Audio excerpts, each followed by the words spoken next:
बिस्मिल्लाहिर्रहमानिर्रहीम।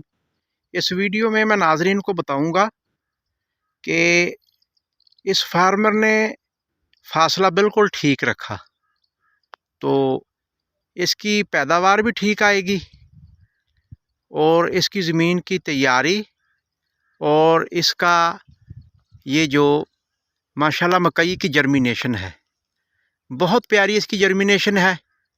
और इस फार्मर के खेत पर मेरे बहुत से किसान भाई अमल पैरा होकर बेहतर पैदावार ले सकते हैं।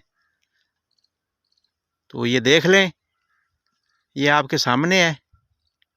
माशाल्लाह इनकी जर्मिनेशन भी बहुत प्यारी आई है, नागे भी नहीं है और इन्होंने पौधे से पौधे का फासला भी ठीक है और जो बेड का फासला ऊपर से प्लांटेशन का प्लांटर का वो भी ठीक है।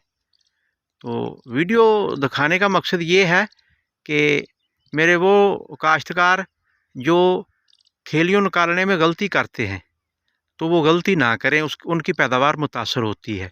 सही खेलियाँ निकालें। इजाज़त चाहता हूँ। अल्लाह हाफ़िज़।